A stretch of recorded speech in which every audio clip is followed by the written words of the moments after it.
residents. It's a great practice. And then I will definitely open it up for more questions. So I have about 10 o'clock until 10 o'clock, if that works for everybody. Again, my name is Ian Metzler. I am endourologist that trained at in San Francisco and Seattle, and now I'm at Portland, Oregon, at Oregon Health and Sciences University. I'm on the World Congress of Endourology Global Urology Board, and I would be happy to talk to you about the opportunities to pursue a global endourology fellowship through World Congress. So I encourage you to take a look at that, and happy to answer any questions about that as well. And then I've been working with IVU and Josh here for, I don't know, more than 10 years now. And so very appreciative of his support and getting us all connected. So go ahead and start here. Hopefully you can see those slides.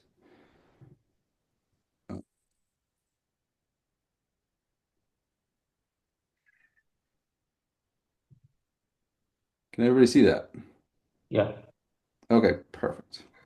So again, I'm going to focus on the basics of procedural ultrasound. It sounds like you're already incorporating this into your practice for both PCNL and nephrostomy tube placement. And I'll tell you, if you can get a nephrostomy tube into the kidney, you're in good shape to translate those skills to doing a PCNL. Um, I want to acknowledge several people I trained with, Dr. Tom Chi, those at the UW endourology, as well as some slides that I borrowed from our applied physics lab, and Dr. Corlato, who has some great YouTube videos if you're more interested in the details of ultrasound. And those are my disclosures. So again, the objectives here, to really zoom out and look at what an ultrasound machine is and what probes we're using, get a little bit better understanding of the physics behind that. Knobology is understanding all the buttons and knobs on the machine itself. And then how do we use this machine to delineate the kidney anatomy? And what are the correlates that we're used to seeing in our anatomy specimens? And how they look on ultrasound. And then how do we manipulate the probe to get the imaging view that we want? And ultimately, how do we place a needle into the correct safe place? So ultrasound physics, very briefly, it's using sound waves or vibrations to penetrate tissue. All vibrations have a frequency. That's why we talk about the hertz. Human hearing is 20 to 20,000 hertz, whereas ultrasound is in the millihertz. So much, much higher frequency. And the reason frequency or the hertz is important is because it determines which probe you use. The probe is also called a transducer, and it's both an emitter of the sound waves and a receiver of the sound waves. And these probes are optimized for different frequency ranges, and different frequencies give you different abilities. So these are probably the ones you're familiar with in the urology space. We have a curved array abdominal transducer that goes from 2.5 to 7.5 millihertz most of the time. This is great for imaging deeper structures like the kidney or the bladder, anything in the abdomen. And then the linear transducer has a much higher hertz frequency range, and this gives it more shallow penetration but higher detail. So this is very good at imaging things in the scrotum, like the testicles, the penis, and the urethra. If you're worried about penile fracture, it's quite useful. And then finally, the transrectal or transvaginal transducer is a little bit in the middle there, but obviously requires a cavity. So just to take away there, lower frequency equals more depth, but less detail. Higher frequency probes, less depth, but more detail. And you can adjust within those ranges to optimize for either one of those things. So how do we use this probe when we have it in our hand? There's a couple of movements that I would suggest you all adopt the terminology for these different movements so that when you're in the operating room teaching or describing what needs to happen to get the image that you want, everybody's on the same page. So sliding is the first movement. It's when you're actually moving the probe across the surface of the skin in whatever direction. And I'll use cranial or caudal, meaning towards the head or away from the head when I'm instructing the residents. Then there's tilting or fanning. This is very useful for imaging the anatomy that's deep to where you're placing the probe. And this is where you're not moving the probe on the surface of the skin at all, but you're sort of fanning it back and forth like this motion. And that's allowing the image to sweep through the anatomy and kind of help you make a mental picture of the target anatomy. Then there's rotating, where you're trying to get things in line. If you see a transverse view of the kidney, you probably need to rotate it in order to get it into a sagittal view. And then finally, rocking is where you're pivoting in on one end or the other of the ultrasound probe, and that's going to help you, change the angle of the kidney relative to the surface of the skin. And if you're using a needle guide or placing a needle, that's going to help you get your needle into the right place. So, and I sort of do it in that order actually. So I was sliding around till I find the kidney. I tilt or fan to give myself an idea of what the kidney looks like, and then I'll rotate to get it aligned in the way that I want it to be, and then I'll rock the probe to get my needle into the right position. It's important to think about the angle of reflection of these sound waves as they come out of the probe. I often describe to my trainees that the ultrasound image is like a thin piece of paper that's coming out of the probe. And that thin piece of paper is the ultrasound waves that are hitting something and bouncing back. And it's really movements should be millimeters at a time in order to get that thin piece of paper over the area that you want. When those ultrasound waves come out of the probe, and bounce off of stuff, they have to make it back to the probe in order for you to see them. So you can imagine if you're imaging something like a needle going into the body, the angle of the probe relative to the needle, this blue line is the needle, that will determine how bright the image is that you get back. So if the needle's going in at a really shallow angle, like let's say flat 90 degrees, and you keep your probe at 90 degrees to the skin, then all of the sound waves that hit the needle are going to bounce back, and the needle is going to be very, very bright.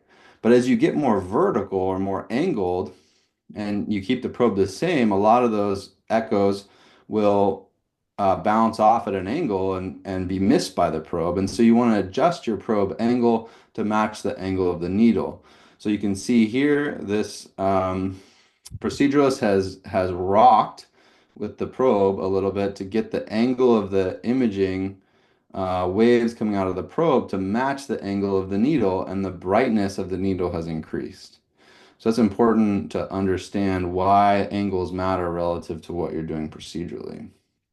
The other terminology you want to understand is how to describe the image you're looking at. So it's all relative on ultrasound. There's no actual units like with a CT scan, with Hounsfield units. With ultrasound, it's always relative to surrounding structure, surrounding tissues. So you've got tissue surrounding what would I would describe as a hyperechoic, circle. And then hypoechoic means it's darker relative to the surrounding structures. Isoechoic means the two things are equal, and anechoic means there's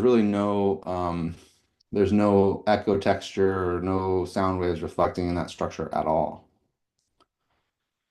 Tissue echogenicity is very dependent upon its characteristics. So if you have hollow lumens and you put ultrasound waves through them, they will be anechoic on the inside. Hollow, but I mean hollow like fluid filled. So like the bladder or the inside of the kidney, or gallbladder or something like that, you'll see an anechoic structure with surrounding, heterogeneous echo textures. In something that's more heterogeneous itself, like the organs of the kidney, you'll see different echo textures throughout the image, and it'll bounce back at different rates, and that will give you a brighter image in different parts of the kidney or the organ you're looking at. If the echo texture is really reflective, like something like fibrous tissue like the diaphragm, you're going to get a really bright signal, but you'll still get detail behind it. And then a really important one to understand is how gas or air trapped within the kidney or other hollow viscus will actually scatter the ultrasound waves so much that you will lose all imaging below it. So that's really important when you're identifying structures like the colon around your kidney. If you see sort of a loss of echo of imaging detail, that's you start to get worried that it's a gas-filled structure and you want to avoid putting a needle through that. The kidney, unless you blow a bunch of air into it, is never going to give you that sort of sparkling, speckled um, signal. And it's a little hard to tell from the still pictures, but if you put ultrasounds on people and just try to image their colon, you'll start to get a sense of what that looks like. It's almost just a sparkling, shadowing, low visibility area, and that's from the air that's trapped in the colon. With bones, the bones are so dense they don't allow the ultrasound waves to penetrate it, and it reflects all of the ultrasound waves back. And so what you'll see is this effect called shadowing, which I'll describe to you in the context of stones as well a little bit later.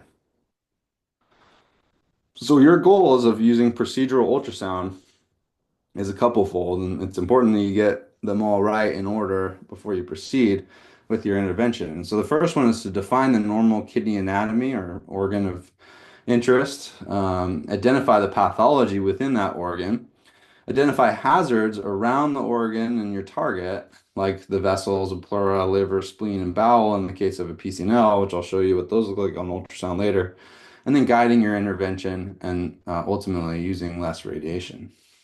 So this is what a normal kidney looks like.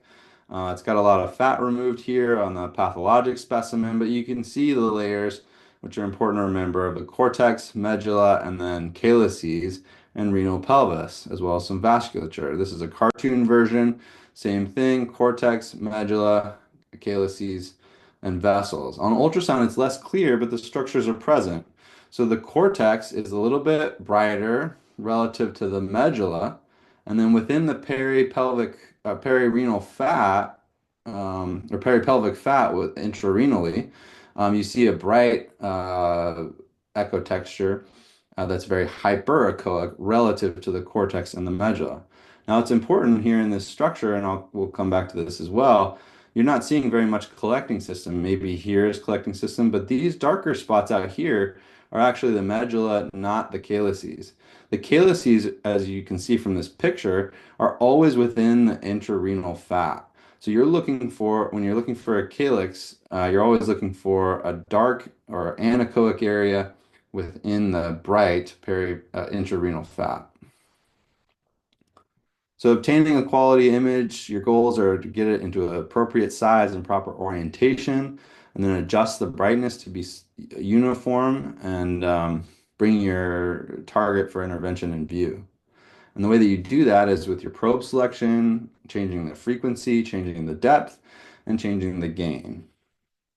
So in general, the convention is that when you're imaging a kidney, that the left side of the image should always be the superior aspect of the kidney. Now, I will tell you in the operating room, I sometimes flip that convention so that it matches the patient that's in front of me. For example, if I'm doing a prone case on the right side, and I'm imaging standing on the patient's right side in prone, their head is going to be to my right. And so sometimes I'll flip this so that the superior aspect is actually over here so that it's matching what I'm seeing in front of me. The transverse view of the kidney, you're always going to have right on the left side of the screen, left on the right side of the screen. And again, one of the magic things about ultrasound is closer to the probe is always going to be up. And so as long as you're imaging from the top of the patient. And so it keeps you out of calyces that are actually farther away from you, and it'll help you select a target that's going to be closer. Now, how do you make your image prettier? It's mostly adjusting your gain. So if you're seeing dark images with lots of shadows like that, you probably need to turn your gain up. And one adjustment you can make is the time gain compensation. So you've all seen these knobs on the ultrasound, and I was always wondering what they were for. Well, it basically just allows you to change the brightness or change the gain at different levels of the image. So if you've got a really dark image here, but a really bright image here, you probably need to adjust your time gain compensation so that the bottom of the image, which are going to be the bottom knobs here, are pushed more to the right. And that'll bring the brightness up in that level. And you can turn it down on the top, and that way you get a more uniform brightness and a clearer picture. So B mode is the mode that we're most comfortable with. This is the grayscale two-dimensional ultrasound, allows you to image the kidney and other things. But there's also color Doppler, which is important to know about as a different mode. And that can be useful if you're concerned that you might be looking at a large vessel or something like that, and want to just exclude that from your intervention. It helps you avoid large vessels. And then interestingly with stones, there's also an effect called twinkling, which is where the stone itself gives you sort of a Doppler signal that looks like twinkling when you turn the Doppler on. And we think that's very sensitive and specific for kidney stones. So it can be used diagnostically, but it's also it's an interesting sort of artifact because there's not actual Doppler flow there. We think that the hardness or the multifacets of kidney stones causes that Doppler effect to be present. Hydronephrosis on ultrasound is very useful to identify both clinically and procedurally. Mild hydronephrosis, you won't see very much dilation of that anechoic collecting system within the intrarenal fat, but with moderate and then severe hydronephrosis, you see a really dilated area, which I'm sure you've all seen. But these are the patients that if you're first starting on ultrasound guided PCNL, you want to select patients with a lot of hydronephrosis because it just makes your target that much bigger and easier to hit. So definitely something to look out for if you're ultrasounding people in clinic beforehand. For urolithiasis itself, ultrasound's useful. It's not the most sensitive or specific, and there can be a lot of fake outs and also missing smaller stones. And it very much depends on the patient's body size and the location of the kidney. And I have a big problem with these, stronger ultrasounds. They actually overcall a lot of stuff. So post-operatively, they'll tell my patients that they have a lot of residual stone, and really it's just a tiny bit of dust. And importantly, too, ultrasound always oversizes the stone. So most of the time I'll subtract a couple millimeters of the size that my radiologists tell me because of the way that the ultrasound waves bounce off the stone. It makes the stone almost glow, and that makes a larger diameter for the stone that can be measured. But the true diameter of the stone is usually more in line with the shadow that's behind it. Shadowing, like I talked about, is when the ultrasound waves hit a really hard structure like bone or stone, and none of the waves get past it.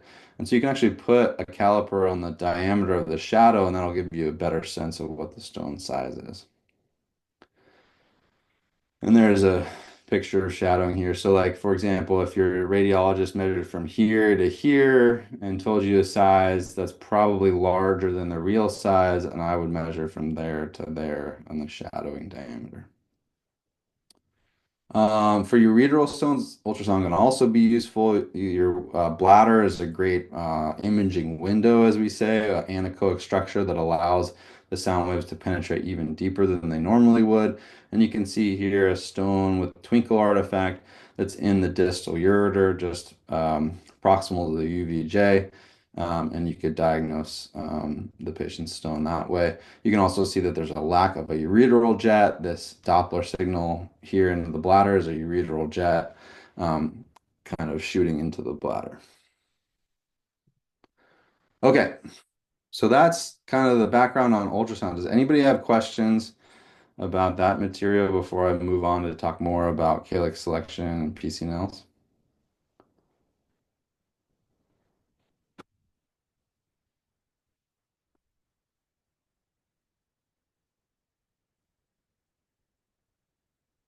I assume you've all used an abdominal probe and messed with all the knobs and hopefully gives you a better sense of what those knobs do if you didn't know already.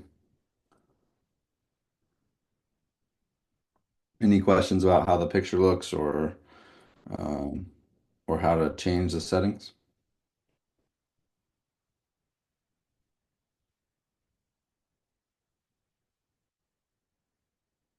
Keep going. So this gets into the more nuances of using ultrasound and fluoroscopy, depending on what you have available to select your calyces. And I'll just make a couple points of how I learned over time ultrasound can really help us. So here's a picture of a retrograde with a patient with a large staghorn stone, and they're in the prone position with the catheter or scope actually up into their ureter, and then we're doing the retrograde, and now we have our choice of which calyx you would select. So take a look at this picture closely and think in your mind, which calyx looks best to you as a puncture site for getting all of the stone out. Remember, it's a complete staghorn. So think if you would go A, upper pole, B, kind of upper middle, C, mid pole, or D or E, lower pole, but which one, D or E? One could be posterior, one could be anterior. Can't tell with fluoroscopy, right?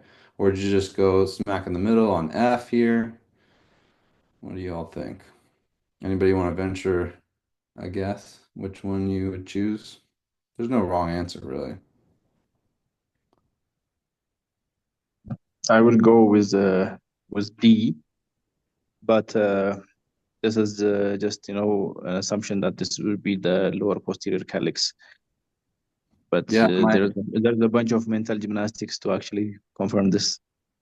mental gymnastics is exactly the right thing, and I'll tell you, I'm not I'm not a particularly good gymnast.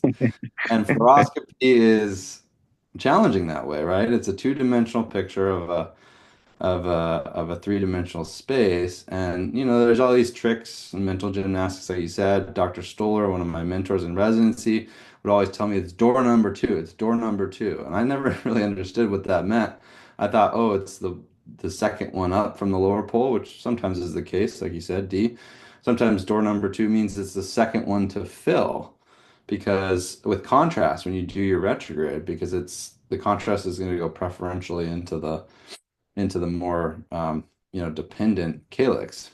And what I've learned over time with ultrasound is, there's so many times where we just don't know, and everybody's anatomy is slightly different.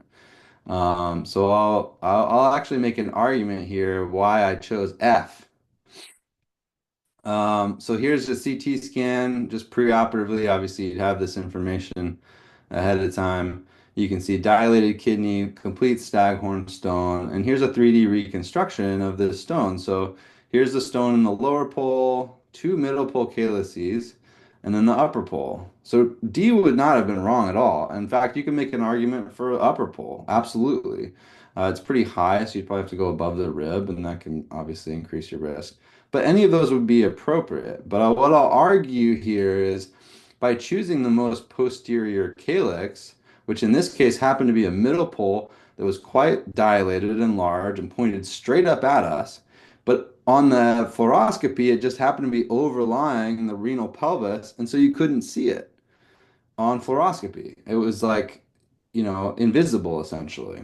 And so I think we miss out on those opportunities. And the calyx here was a great choice in this particular case because not only was it more posterior, so the distance was less, all of my stone is now in front of me when I come in. Whereas if I had gone to the lower pole, which I definitely would have in the past with fluoroscopy, you have this 90-degree turn now to make it back up to the upper pole stone. And that's when you're really torquing on the kidney, and that's where I think people get bleeding complications. So when you think about your calyx selection, you want to think shortest distance and keeping all of the stone in front of you from your puncture site. And so these 3D reconstructions can help, or if you can kind of draw it out and look at the different angles and see, which one, even a sagittal view of the CT scan, which we don't often use, can be helpful in helping you identify which calyx is going to be the most posterior and leave most of the stone in front of your puncture site. Does that make sense? Any questions about that point? The only reason I was able to see that stone was because I actually put an ultrasound on it, and you could see the stone was pointing right up at me in the calyx. It was the closest to me, and it was quite obvious with ultrasound, and it was totally hidden by fluoroscopy. So next, I'm going to show you now you're putting an ultrasound on a patient, and you're trying to define the calyx. and where you're going to stick a needle. And you're doing this already with nephrostomy tubes in your practice. You can see here I'm fanning through the kidney and I'm seeing multiple hypoechoic areas, right, along the cortex of the kidney. I'm seeing the intrarenal fat, peripelvic fat, and then I'm seeing some darker spots and then really bright spots here that are stone. And, it's one thing to watch a movie, it's another thing to have the ultrasound in your hand, because over time, as you ultrasound more and more, you'll be able to create a mental model or a three-dimensional image of the collecting system and get a sense of where you want to go. I'll play that one more time. So you're seeing a big stone here, seeing some dark spots. That may be a cyst. We're seeing some dark spots here. So what's the best choice for placing your needle? It can be hard to differentiate. But what I really want to point out, because this is an easy thing to fake out yourself, is we'll go back to our anatomy here. We've got the cortex, medulla, calyces, and the calyces are always going to be within the intrarenal fat. So you're always looking for an anechoic space within the intrarenal fat, and you don't want to be faked out by these darker spots that are in the cortex. So, just taking some stills from that exact same video. You've got these dark spots that are in the cortex. Those are not calyces, those are medulla. It's not a hydrated papilla, and it's continuous with the renal parenchyma. So you can see the cortex goes straight into medulla, and there's nothing in between. Whereas a dilated calyx is going to be anechoic within the fat, within this bright area, and there's always going to be a little bit of fat between the calyx and the cortex. And so once you identify that structure, you can find where the calyx then meets the medulla, and that's the perfect site for a targeted needle placement. Any questions about that point? All right. And again, you can use hydronephrosis to your advantage. A lot harder to hit a calyx here with mild to no hydronephrosis. But if you're able to inject saline retrograde, or if the patient's just obstructed and has a lot of hydro, you've got really obvious targets right here with your dilated calyces and lots of room to move. Um, so now, once you've identified your calyx and you're ready to place your needle safely, how do you get your needle into the right spot?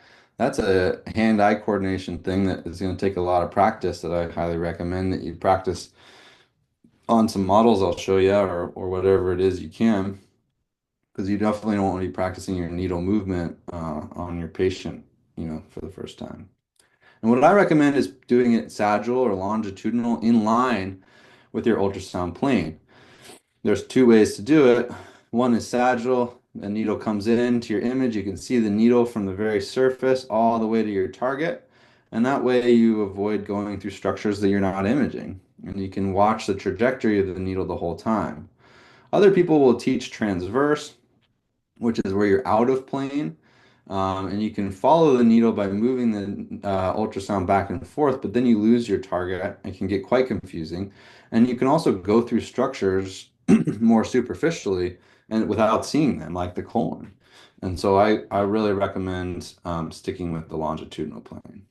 So you find a target on your image, and then once you have, this is really key because everybody wants to move both of their hands simultaneously. We're surgeons, we're used to doing that, but it's really critical that once you find your target, you lock your imaging hand in place. And usually I'll image with my non-dominant hand so that I can use my needle in my dominant hand and control it a little bit better.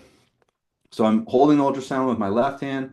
And once I find that target, I lock my hand down on the patient's body and I hold it completely still. You don't want to be moving your ultrasound after you've found your target to find your needle. You want to bring your needle into the imaging plane. So within the subcu fat or Gerota's fat, you can move your needle, a couple centimeters either way to bring it into plane without tearing anything or shearing anything. You can't do that once it's in the kidney, but in the subcutaneous fat, you absolutely can. So fix that hand, don't move the probe, Keep that needle in plane with the image as you advance it. Make sure that you can see the tip of the needle, and then you're not going through and through the plane because you can lose the tip. If you're not seeing the needle tip advance on your screen, then you're not seeing the tip. All right, so again, in the prone position, which sounds like y'all are most used to, ultrasound, very helpful. You can image above, you can place your needle above or below your imaging probe. You can see the ribs here, and so you've got that triangle of safety, and whatever brings your target into view going above or below, you can use your ultrasound and watch your needle come in here, and I'll show you some videos of that. But before you place your needle, again, it's important to identify the adjacent organs that you don't want to put a needle through. Again, you can't see that on fluoroscopy, but you can with ultrasound. So the liver is quite obvious, and so is the spleen. Basically, if you see a structure that's not the kidney and doesn't have the internal ecotexture of the intrarenal fat, don't stick a needle through it. It's either the liver or the spleen. Bowel is a little trickier. It's this sort of speckled, oops, maybe this video is not gonna work. Sorry, the bowel, I would just recommend you image patients in the clinic to see what that looks like. But again, air-filled lumens will be speckly and twinkling and kind of obscure your image, and you don't want to stick a needle through that. But naturally, you wouldn't because you can't see the kidney beyond it, so it's not going to be a good way to identify your target. Really important one is the pleura. We've all seen chest complications related to PCNL when you go to the upper pole. Upper pole is still a great option if you can do it safely, and ultrasound actually will show you the pleural margin. And we call this the sliding pleura sign. Importantly, the pleura extends down, towards the abdominal cavity much further than the lung will, and the lung is the easier thing to see on ultrasound. Obviously, if you place a puncture through the pleura, even if it's not through the lung, you can still get a pneumo or hydrothorax. So I'll show you this video, and just to orient you, this is the kidney with nice dilated calyces. I would love to go into this upper pole here. I'm probably above the 11th rib. And what you're going to see here is a bright or hyperechoic triangle basically sliding in between the surface and my target. And that's the lung going into the pleura. And you want to see that and not stick a needle through that and pick a different angle. You can ask your anesthesiologist to give a full breath so that you fully expand the lungs, and it shows you the full extent of the pleura. So here's the video. Hopefully you can see the breathing, and you can see a little bit of brightness come out, a little bit more. That's the lung sneaking into the pleura there. And then I have the anesthesiologist give a big full breath, and look how far down it goes. Okay, so I know now with that the pleura extends all the way down here. So if I put my needle through that, I risk giving a hydro or hemothorax. So I would go a little bit lower. So once you've identified your calyx and avoided all the other organs and you're ready to place your needle, I have a biopsy guide on my ultrasound, but you don't need it. You can do it freehand.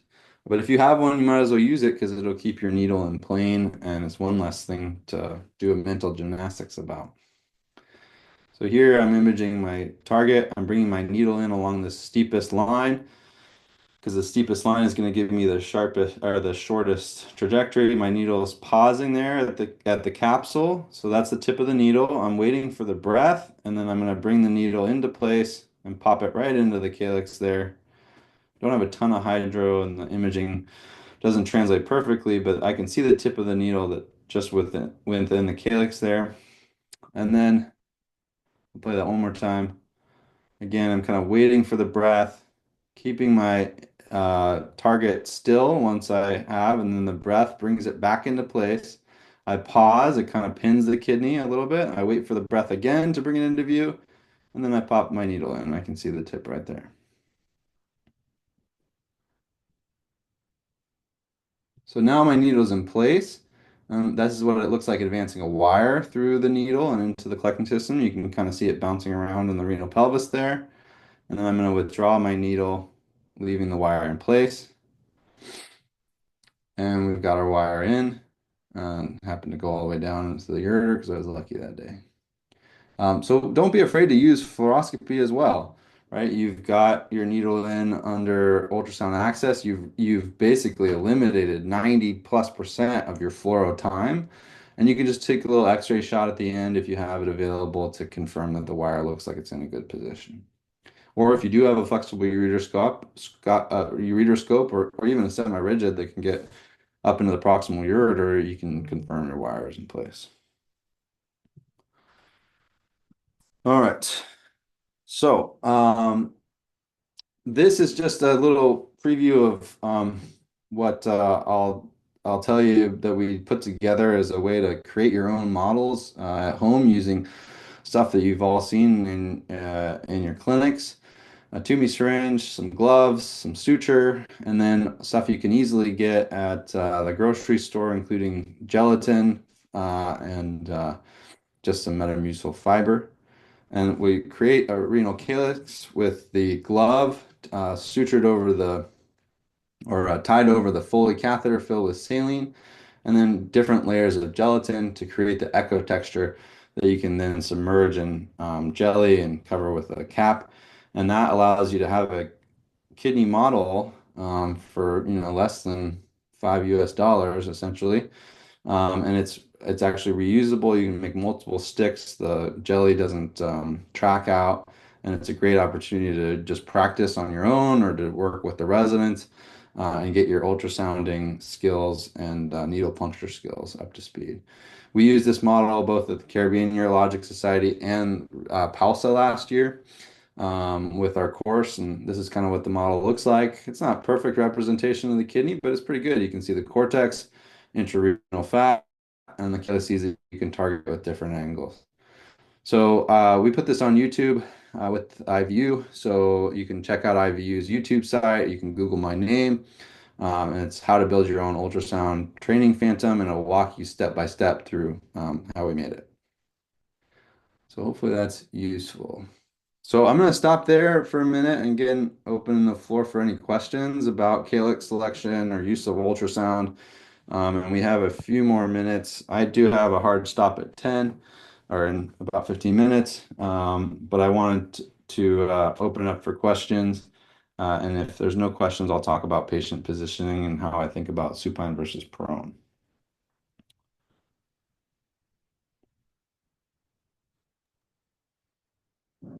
Thank you, Dr. Again. It's Dr. Abisalam here. Good to see you again. You too. So it's really nice that your presentation is really good. I just have a few practical problems every time we do these procedures. Yeah. One is really you can sometimes you may have to do more than one puncture, and with fluoro, and you can just do it anytime. You can do it at the middle of your procedure if you have a stone residual. What's your experience with doing this with ultrasound? Because once you kind of decompress the PCS, it's really hard to get in again. Yeah, So totally. yeah, And you also get inevitably fluid extravasation around the kidney capsule, which can obscure your view, and it can actually push the kidney farther away from you if you do have a lot of retroperitoneal fluid, and it makes the ultrasound imaging very difficult after that. So that's definitely a concern. If you're planning multiple punctures, or if it's a big enough stone that you think you're going to need multiple punctures, then I would make sure you have X-ray in the room. But my, I guess, tip for getting a second puncture with ultrasound alone, if you have to do that, is if you have a flexible cystoscope that can go into your sheath, the first sheath, and then direct it up towards the second calyx, and then try to seal the fluid around the scope and fill it as much as you can to give yourself as much hydronephrosis and expand that area as much as you can, and then wiggle the tip of the cystoscope, and that's actually a really good signal, which I use with a flexible ureteroscope often. That signal of the moving cystoscope will show you exactly where you need to go with your ultrasound. So try that as well.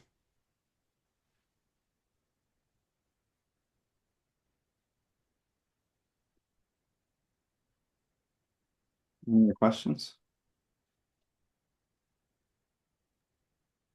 So, do you have uh, like have you ever done this piece analysis without a fluoro? Because sometimes the residuals it's really hard to see afterwards.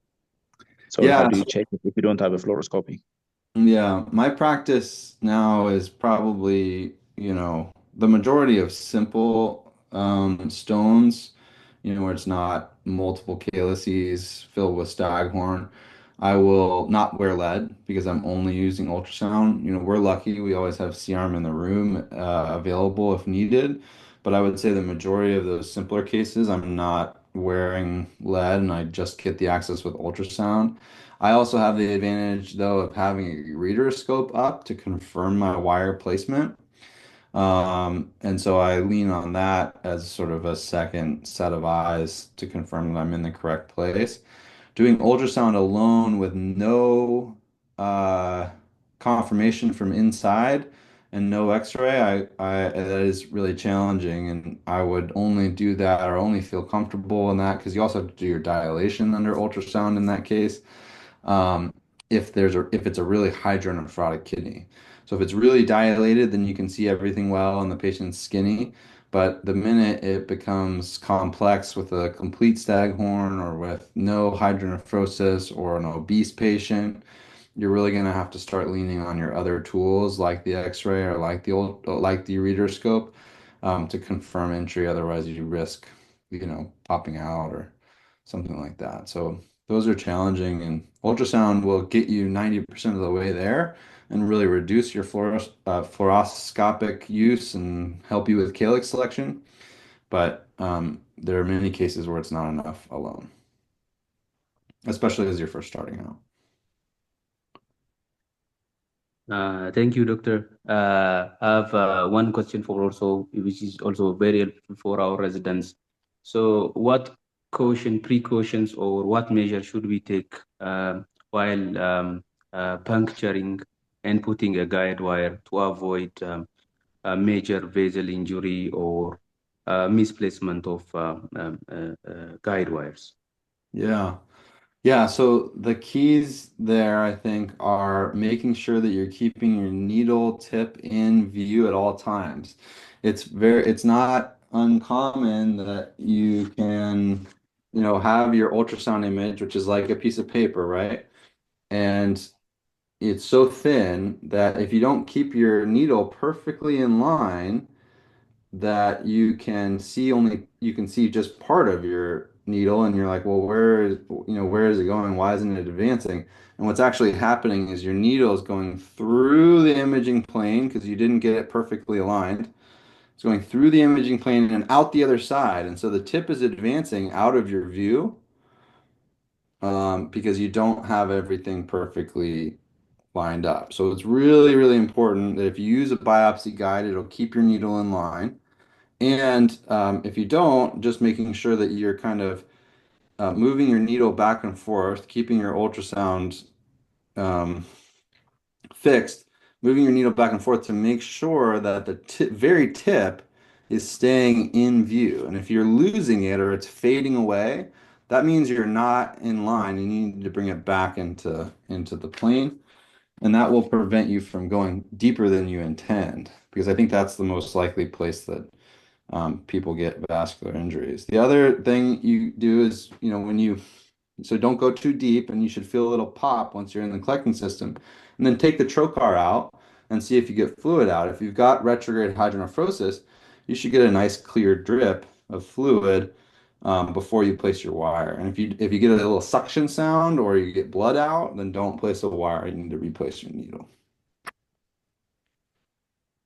Does that make sense? Thank you very much. Any other questions? Those are great questions and definitely challenges that I've run into.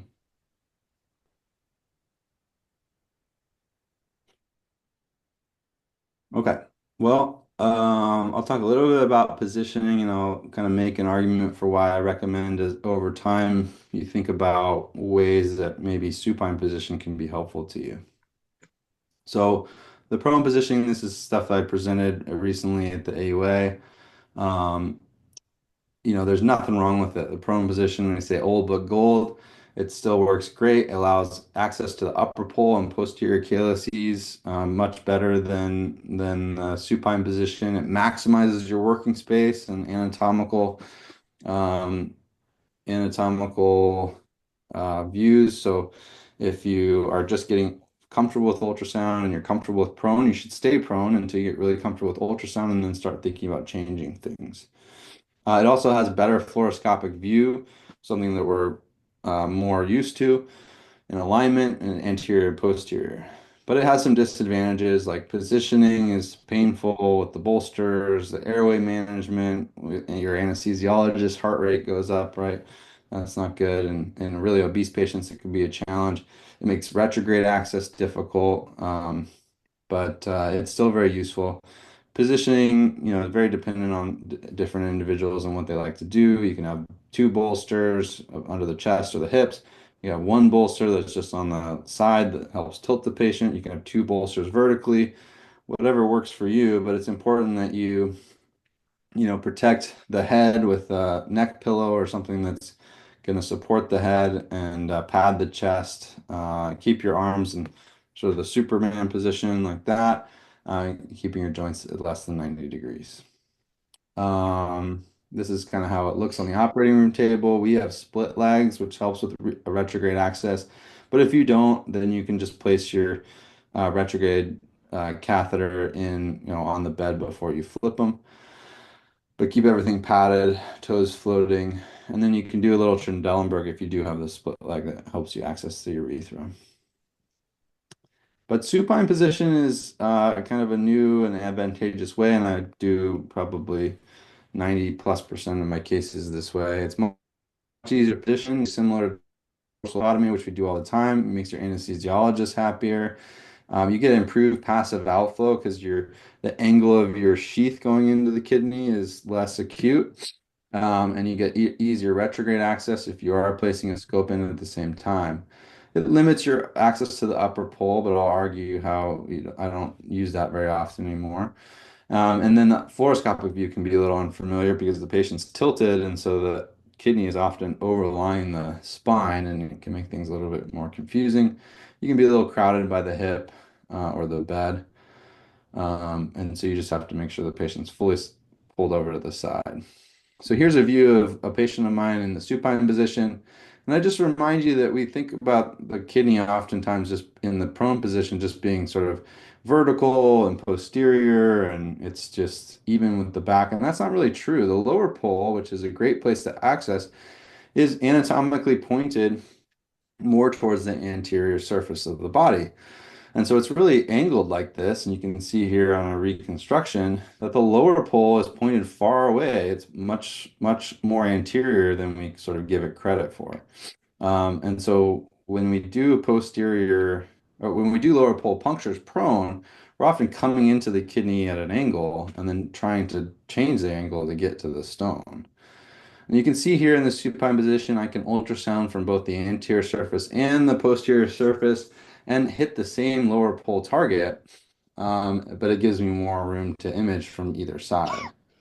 You can achieve upper pole access this way, but as you can see, it's a little bit more challenging and you're more likely to be kind of fighting the bed. So here's the same patient now with their CT urogram filling the inside of the kidney.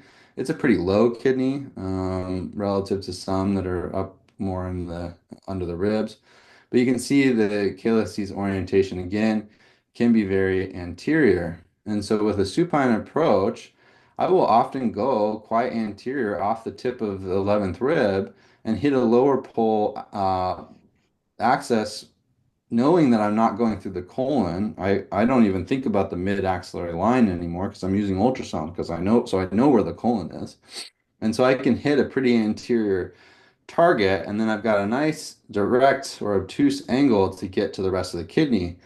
Whereas if you go for this more posterior calyx, that is going to allow you to get into the lower pole, but it's going to make it much harder to get to the rest of the kidney. And so what you find over time with ultrasound and with the supine position is my practice, the calyx choice for me has gone more and more anterior over time, which is kind of counter to the traditional field. So the supine position also some detractors. Sorry, listen to that guy.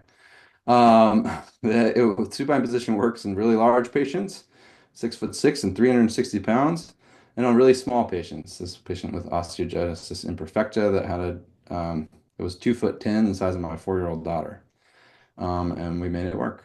So the other point I would make is that in patients that are quite large, which we have many in America, unfortunately, you can see how the colon is actually pulled away by the pannus in supine position, away from your working area, whereas in the prone position, the colon is pushed up into your working area and could get more in your way. So these are the things I use to position the patient. This is what it looks like. I put a gel roll, arm across the chest on a pillow, and a pad under the hip. I've scooted the patient all the way to the edge of the bed, so their lateral flank is against the edge of the bed. They're in dorsal lithotomy. And importantly, the angle of the dorsal lithotomy fins matches the angle of their hips. So it's rotated actually 45 degrees. And I'll just wrap some towels around their knees to make sure that they're well supported. Any questions about that? This is the final setup. So I put a Mayo stand over, and that's their flank. And I've got an assistant in between the legs that can help me look from below. Questions about that? I gotta run, unfortunately, but does that make sense how the supine looks for me?